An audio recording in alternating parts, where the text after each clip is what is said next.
tick mark against your name so that everything is sorted on the 29th. The next up, we'll have a session on the state of digitization. We will first have a presentation by Dr. Deepak Mishra, Director and Chief Executive of the Indian Council for Research on International Economic Relations. And we will then have a panel discussion where Mr. Mishra will moderate a conversation with Marie-Lou Papazian, who's the Chief Executive Officer of TUMO in Armenia, and Del Titus Buwaho, Founder and Chief Executive Officer of Web3 Africa Group from Ghana. Is the stage ready? If I could now invite Dr. Deepak Mishra to make the presentation. So. Can I get a mic to speak, like stand up, or do I have to stick to this place? I think the podium would be best.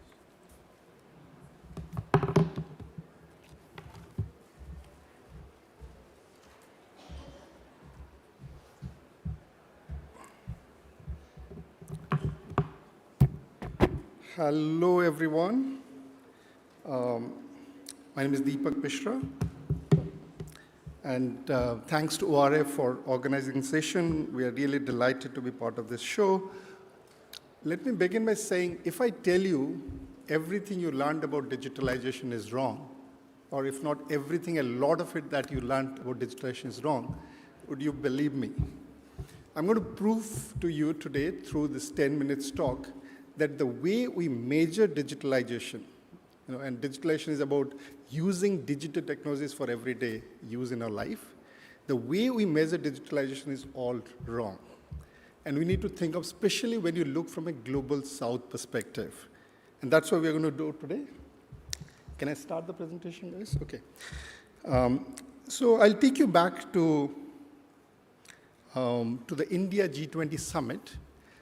So when the India G20 events were happening, what the government did was, when the foreign delegates would come to India, they facilitated a way for them to download a digital payment app called UPI, Unified Payment Interface, so that the foreign delegates don't have to use cash to do their transaction. They can go, use the mobile phone, open the app, and make those payments. It was a big hit. A lot of foreign delegates used it. The Indian newspapers and TV channels put out those pictures showing how the foreign delegates were so impressed. But many Indians wondered, why are they so impressed? This is a technology that's being used by 330 million Indians. It's part of everyday's life. Why is it such impressive things for especially people who come from richer countries who should have seen this kind of technology? And that's because the average Indian has seen the rapid progress of digitalization over the last 20 years, and especially post-COVID period. So today, India is the second largest mobile subscriber in the world, number 3 in terms of data usage, number 1 in terms of speed of 5G deployment, of course, from a very low base, number 2 in terms of digital identity, number 1 in terms of volume of UPI transaction, not the value, but just the sheer volume of the transaction, and so on and so forth, home to the third largest number of unicorns in the world. And the picture that you show is how it's happening. A lot of it is happening through what we call digital public infrastructure. So these are the ports and the roads and the infrastructure of the digital age. And there is a DPI for everything you go in India, from agriculture to education to health to finance. And the picture that shows you the size of the rectangle is the number of subscribers. So the larger is the rectangle size, more people are using it. And the growth rate between 2022 and 23 has been pretty high, in some cases growing at 20, 30, 40% over the year. So this is from a high base of 200, 300, or 1 billion people using it, and on top of it, much higher growth. So Indians have started to get used to this very fast pace of digitalization. So they're clearly very surprised as to why are people thinking about things that they are using in their everyday life, and surprised about it. If you dig a little deeper into this, you realize that a lot of the perception about digitalization comes from some very credible source of how digitalization is measured. And I'm going to cite you 3 of those sources. The left one is the United Nations ranking of digitalization. The middle one is World Economic Forum. And the one on the right is the one from ITU, International Telecommunication Union. if you look at those pictures, and the y-axis is the ranking or the score on the digitalization, the x-axis is the per capita income. You see this very strong positive upward sloping lines, which basically means the richer you are, the more digitalized you are. So India is a country with $3,000 per capita income or even less than that. So clearly you would not expect anything great happening in a relatively poor country. But this is happening primarily because while digital technologies have made dramatic progress, the way we measure digitalization has barely changed in the last 30 years. So what we do is we go and propose and think about what are the real limitations of the current indices on global, which are measuring digitalization. So there are three big limitations of those indices. The first is that many of those index measures a very narrow notion of what is digitalization. This is what, so those of you who are of my age or older than me would remember in the 1990s when internet and digital technology started to proliferate in the north. This was happening largely through fixed broadband. And this was, most people access it through a laptop or a desktop. And that was the way you connect everywhere to internet. Today, if you go to a country in global south, it's mostly the mobile that people get to internet through a mobile phone or a smartphone. They do not have the same style, the pace, and the nature of digitalization has become very different. In my country, in India, where millions of people do not have a smartphone and do not have access to internet and reliable internet, could still use and get the benefit of digital technology through fiscal transfer without many of the things. So they're not really connected in the way we think about connected, but they are getting the benefits of it. So if you're really wanting to think about what digitalization is, you've got to measure the entire spectrum of digitalization, which is what we do. We propose a framework called CHIPS. C is for connect. How do you connect these billions of people, the government agencies, and the businesses to the internet at an affordable price and make it universally accessible?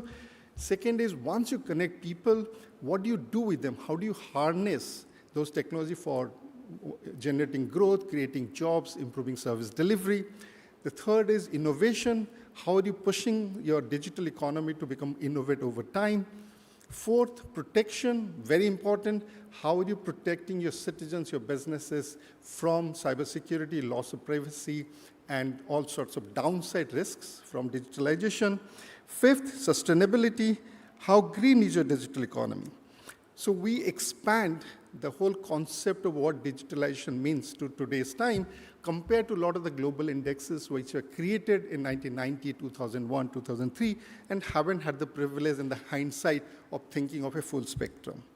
The second big limitation that you correct here is that many of the global indices look at digitalization at the level of user, but they miss out completely the network effect.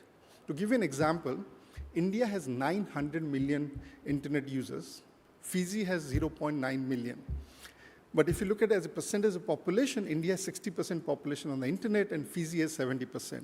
So in the global indicators, Fiji would get a higher score. Fiji will be considered more digitalized than India just because they have a larger percentage of population who are internet, even if the population is tiny. And we think you need to do both. You need to look at what is the size of the economy, a digital economy, as well as the user experience. So what we do is we create two indices, one for the economy and one for the user. Think of GDP versus GDP per capita. Today, if you want to reconstruct G20, so today G20 countries are based on the GDP of the economy. The larger the size of the GDP, the more likelihood that you are in the part of the G20. If you go back and create G20 based on per capita income, which countries would be part of it? It will be most likely Bahrain or Qatar, or some of the very wealthier countries could be tiny, but per capita income. So it will be a very different concept of what is per capita versus what is GDP. We do both to see how it changes the picture.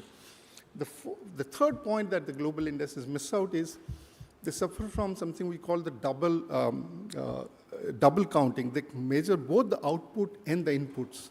And that makes it, for the poor countries who have low internet penetration, as well as poor infrastructure, it gets counted twice. So you actually get a double penalty. We correct for that. So once you do that, what happens? So We take these 5 pillars. Each pillar has a bunch of sub-pillars. So connectivity has 3 sub-pillars called access, quality, and affordability. So you want to see how accessible is your internet, what's the quality of the internet, the download speed, how affordable is the internet. So behind each sub-pillar, there are a bunch of indicators. So you end up with 50 indicators. And you can see the 5 pillars, they're all there.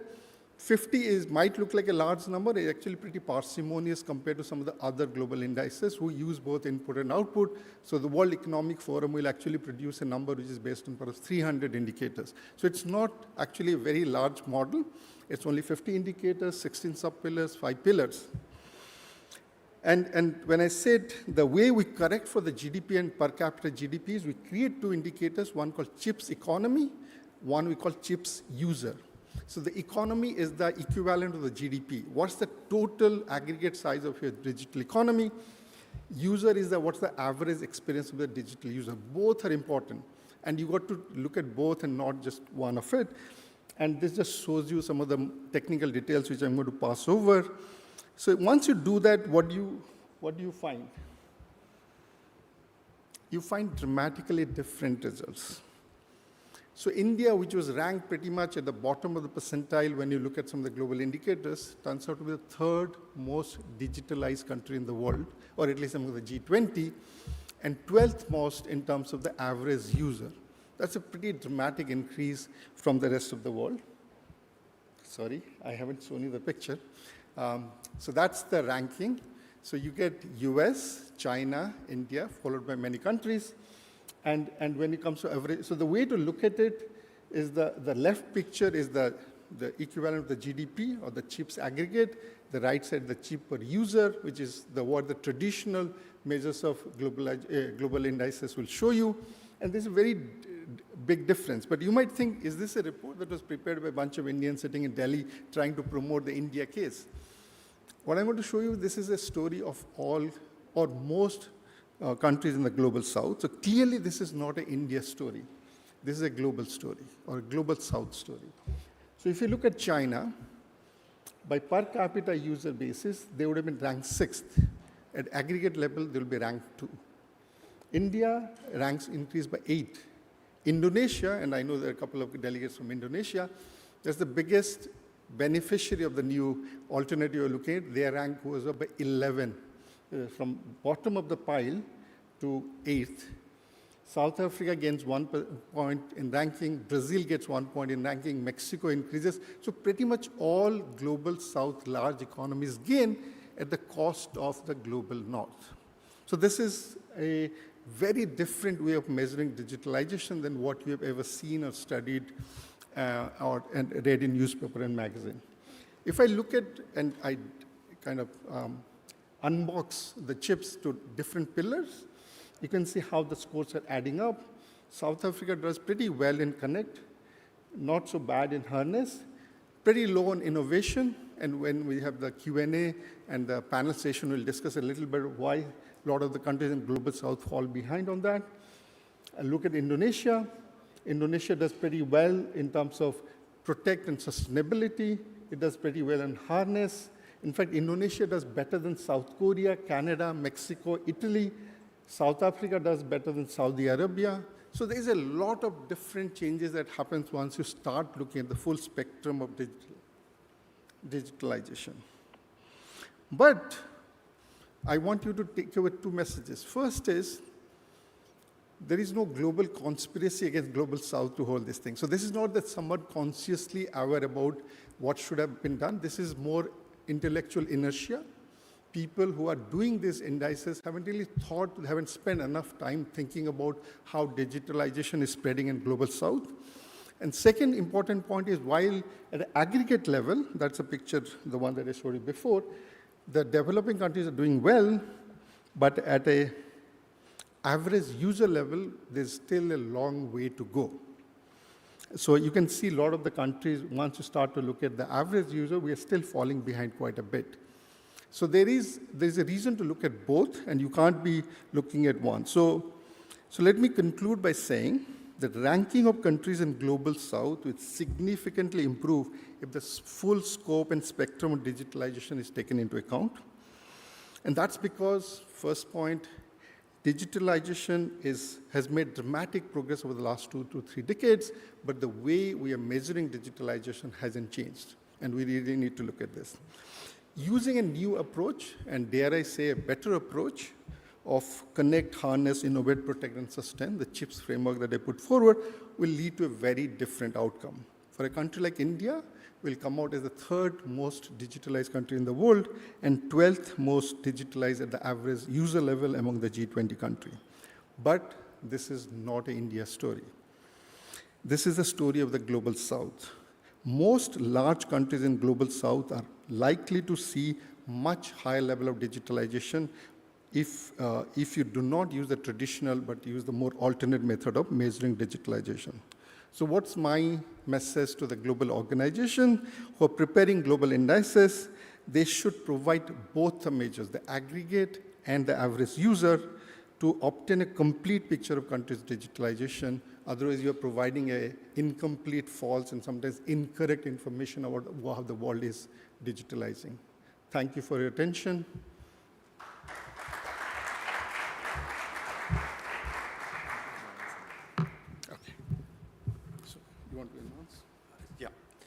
Thank you so much, Dr. Mishra. If I could now invite Marie-Lou Papazian, the Chief Executive Officer of Tumor Technologies from Armenia, and if I could also invite Digitisation Bavua, the Founder and Chief Executive Officer of Web3 Africa Group from Ghana.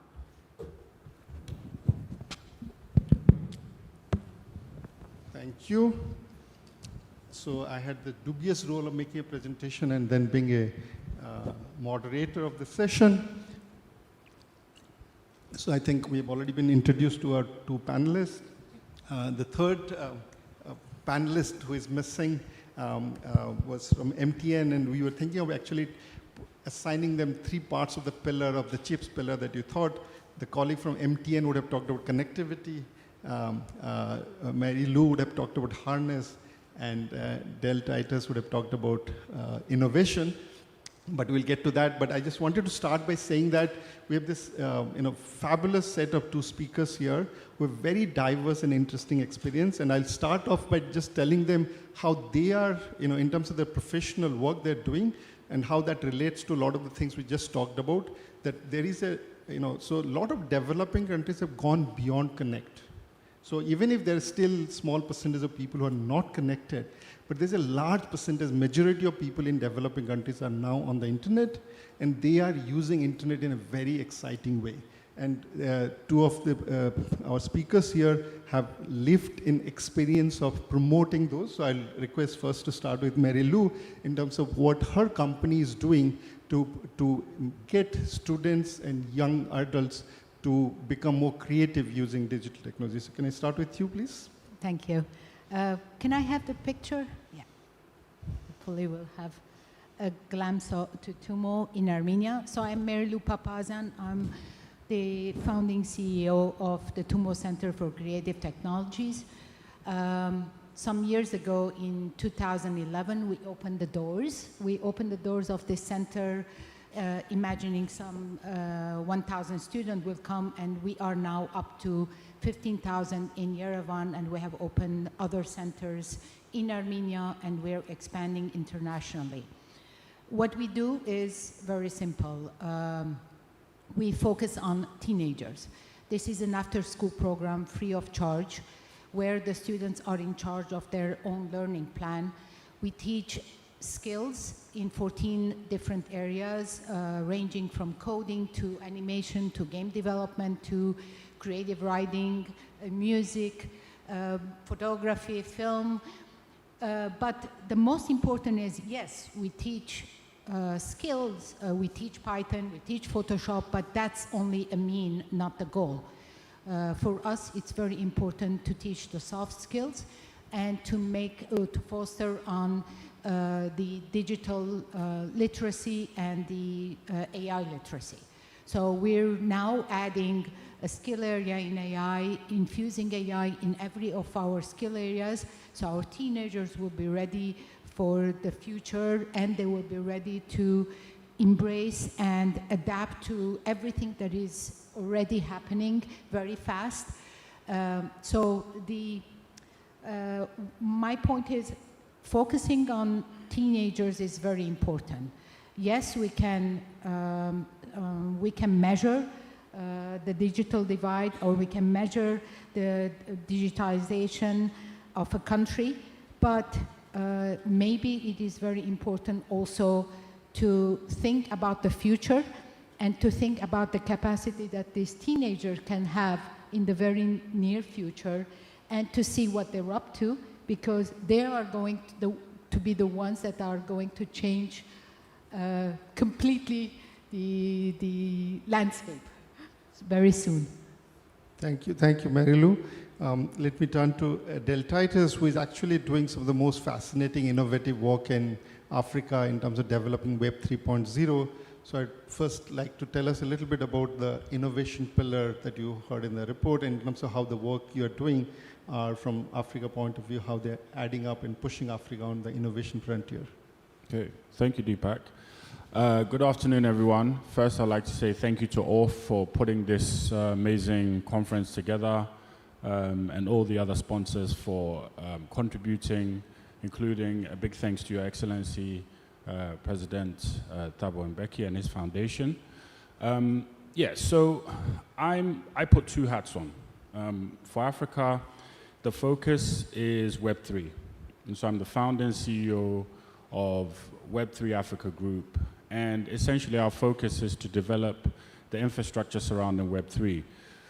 For those of you who are not so familiar with Web3, the basis of it is the blockchain.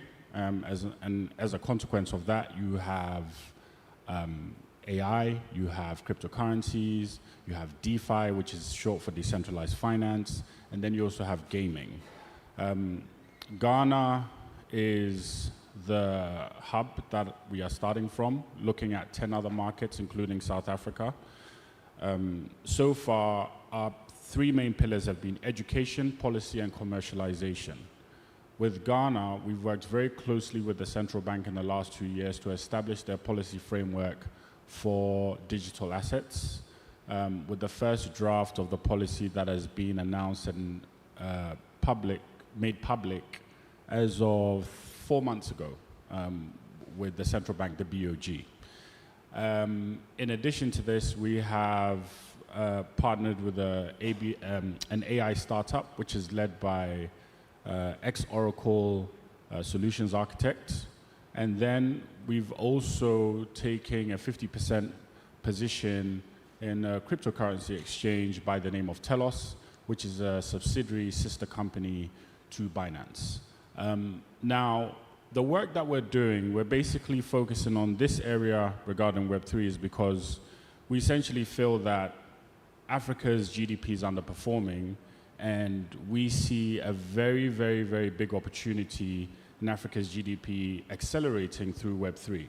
So if you look in the last 10 years alone, well, actually, something that's probably a bit more closer to you guys is the 4 or the 5 main tech companies globally, the established ones, right, have reached a market cap of $1 trillion, give or take 20 years, right? Now, if you look at one cryptocurrency alone, that has managed to hit the $1 trillion market cap, Bitcoin to be specific, in less than 10 years, or give or take 10 years.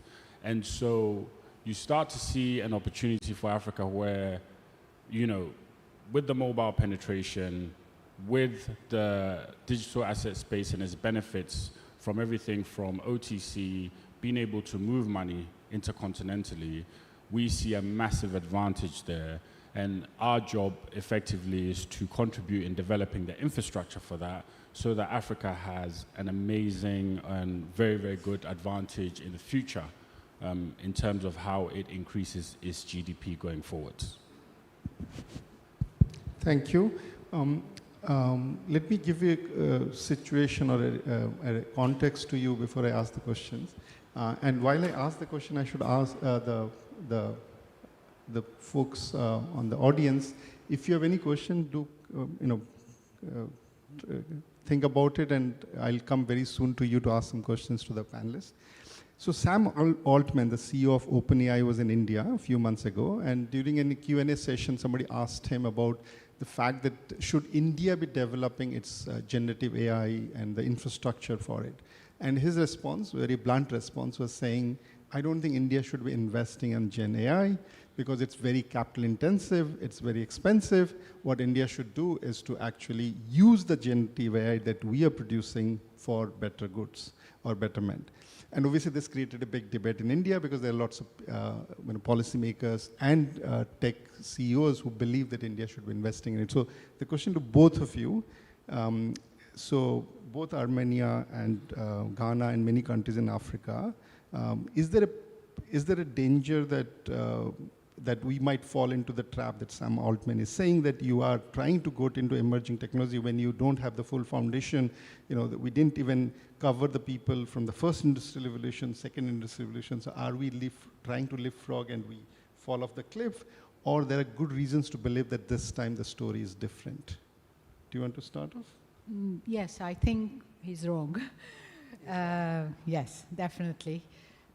It is very important to leapfrog, and this is our opportunity. Otherwise, we'll miss the train and we'll be left behind. Definitely, it is essential to be ready and to be on top of it.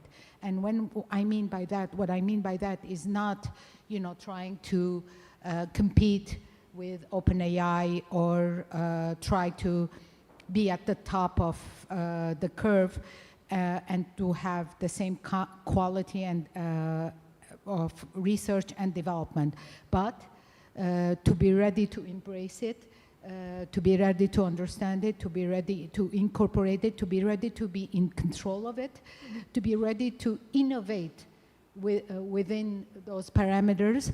That is the most important. And for that, we have to be courageous. We just not have to fall behind being afraid and being suspicious, but no, in the contrary, to dare to be on top of it. And I don't think it is difficult because there is a lot available and transparent. And the fact that we create with AI or we create AI should happen at the same time. And this is what I mean, education is very important. And it's not something that, like a long time ago, it's not accessible. It is accessible. It's a matter of mindset. You have to change your mindset. You have to be courageous. You have to dare to, I don't mean by experimenting and taking risks, but you should not fear it. That's the main point. Okay, thank you. Yeah, similar to Mary, I also disagree with Sam Altman. And although, look, OpenAI is one of my favorite apps, I use it. However, Sam Altman is also very he's the same person that said OpenAI was going to be a charity, and now it's a commercial engine. So he has a tendency of changing his mind, right?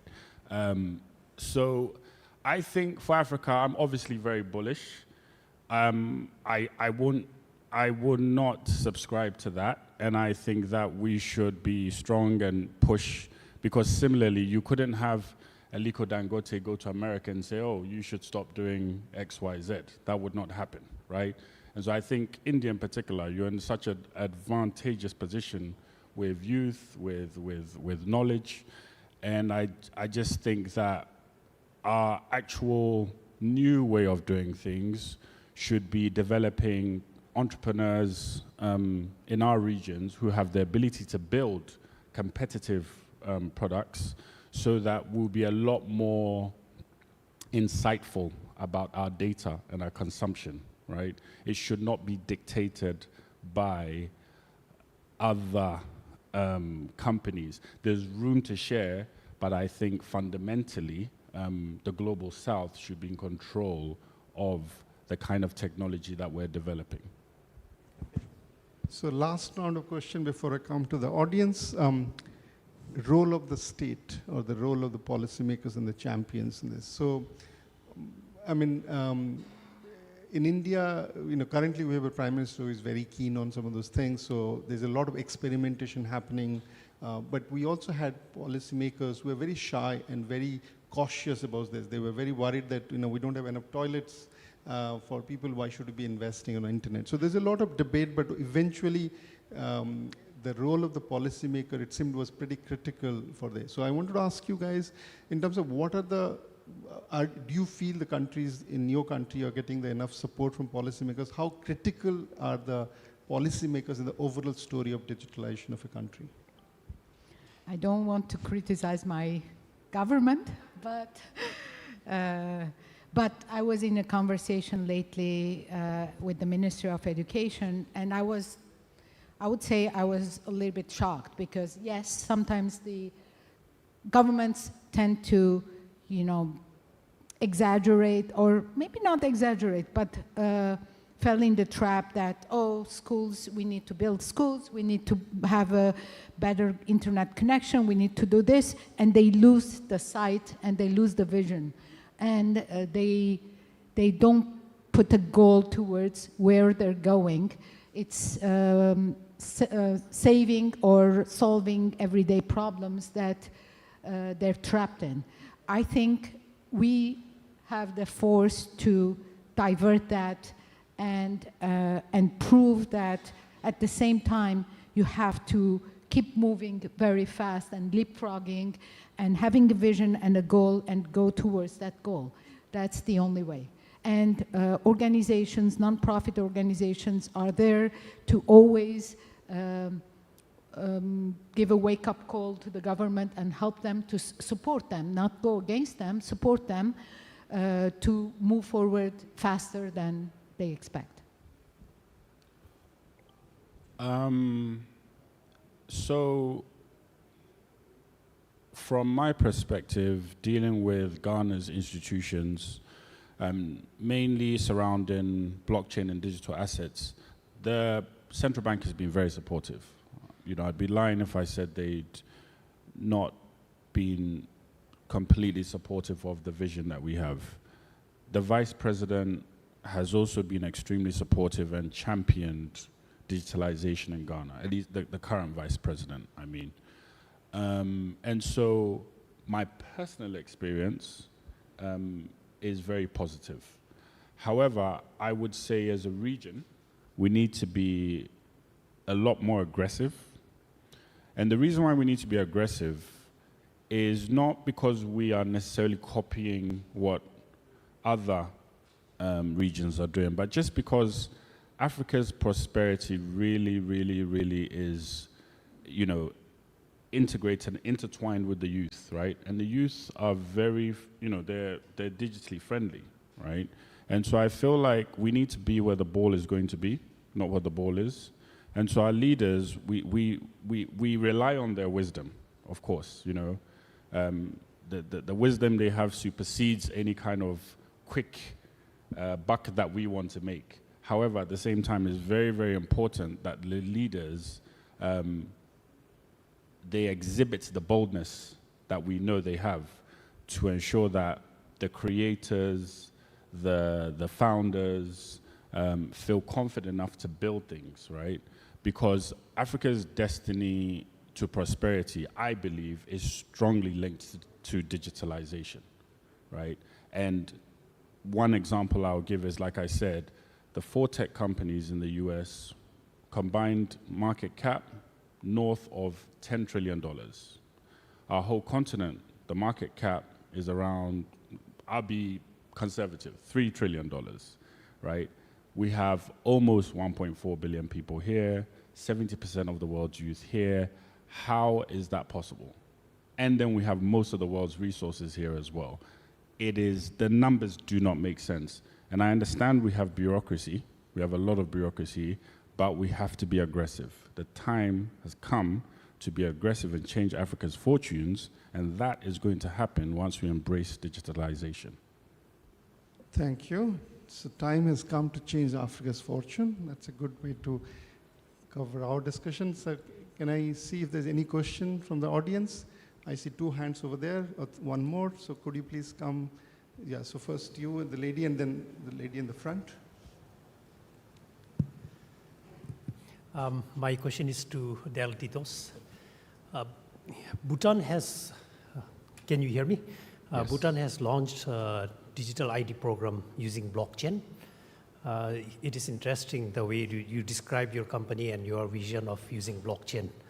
I would like to hear about some specific work that you have done or any products or services, particular products that you have.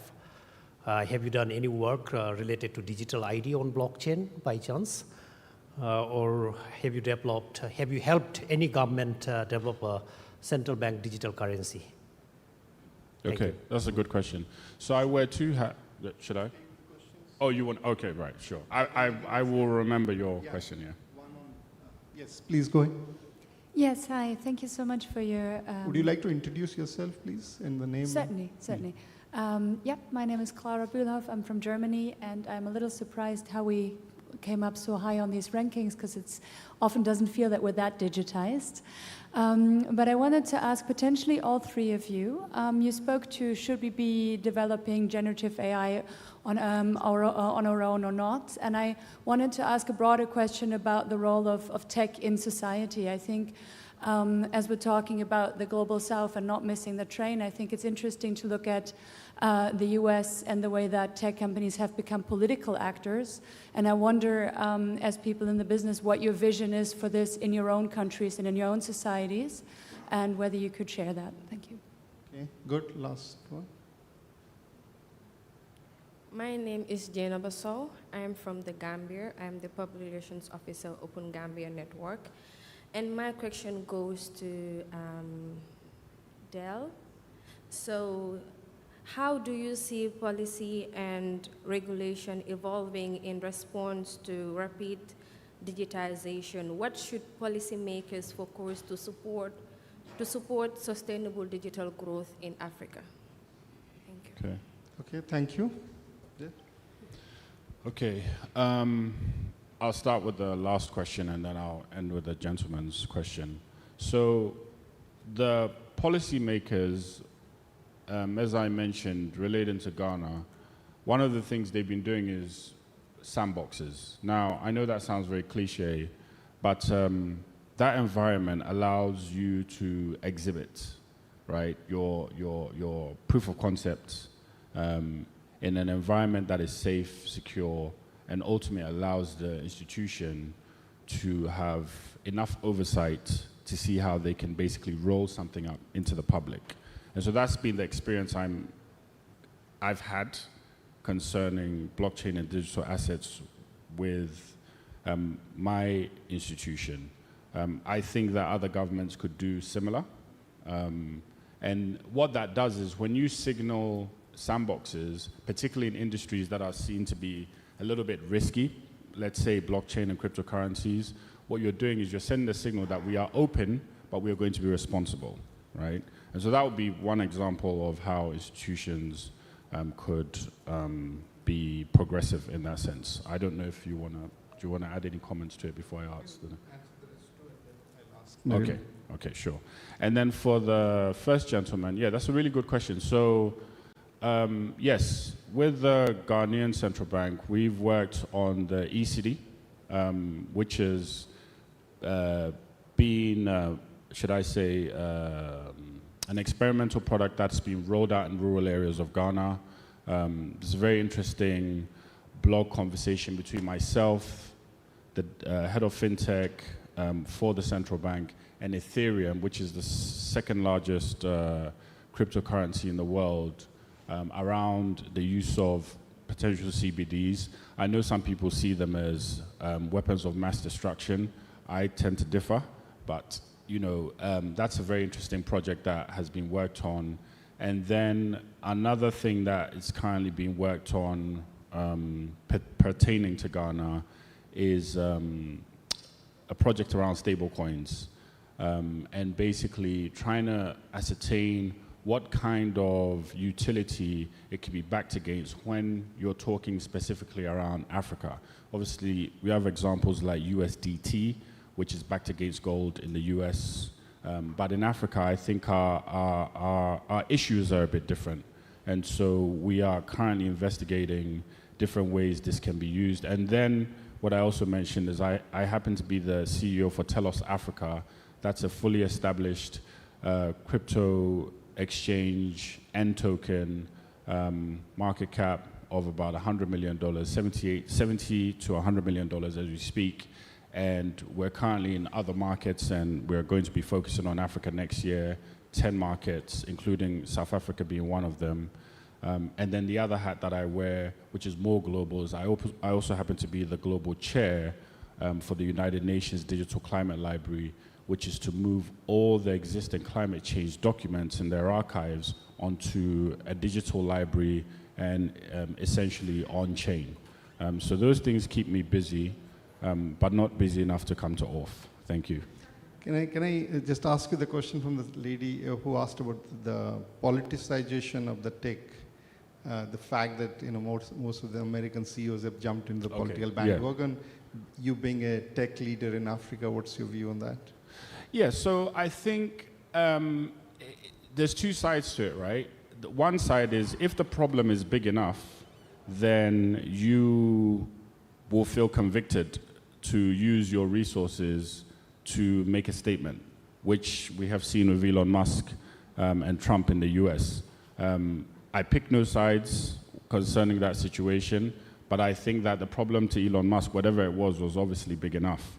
I think with Africa, I don't think we are in a place where digitalization needs to be weaponized. I think that we only have one path at the moment, and that path is that we need to solve our immediate problems with digitalization. So I don't even think as a leader, anyone who is a leader in the space that, has built anything successful should be thinking about how they're going to use those resources to influence politics, right?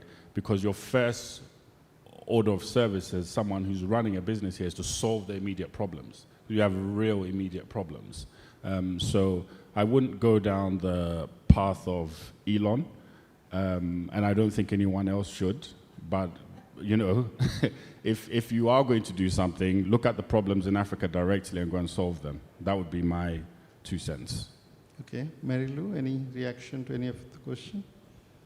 I agree, because there are so many more benefits than going through that path, which is at the end, dead end. Yeah, I'll just add a little bit to the question on, does it feel like you are such a digitalized country? Is this some of the indicators that we have put together is bias that you don't feel? So I'll tell you, so I lived for 22 years in Washington, DC, and last 3 years in Delhi.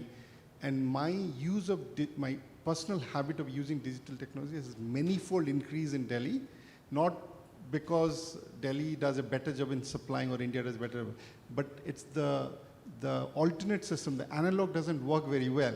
So you're forced to be digitalized. So in a sense, it may be out of good supply or more demand. In the sense sometimes you are pulled or pushed out. So in many cases, in some of the developing countries, people are pushed out of the analog to the digital because the digital just works much better and the analog just doesn't work. But at the end of the day, it leads to more digitalization, whether it comes from the push factor or pull factor. And I think, a lot of us have lived through a long period of thinking how digitalization works, and you generally tend to feel rich countries are more digitalized. But I really urge you to read the report. If you type State of Digital Economy on Google, and you'll find this report. I used to be one of the person who used to produce these global indicators for the World Development Report, so I know how the kitchen looks like, how the sauce is made. There is a huge number of issues that a lot of these global indicators do suffer from, and there is good reason, now that I live in a developing country and see and experience, there's genuinely good intellectual reasons to actually question these numbers and look at the rankings and think of alternate ways of digitalization, which is more relevant for the global south. I think we'll be the only session today who is going to finish on time, so I'm not going to take more time, but I just wanted to thank both of you for this wonderful session, so please put your hands together for the two gentlemen here. Thank you very much. Thank you so much, Dr. Mishra, and the timekeeping is really, really appreciated. Thank you so much. We will take a short 10-minute break, after which we have the Minister in the Presidency in South Africa, Minister Khumbudzo who will be addressing us, and then we will have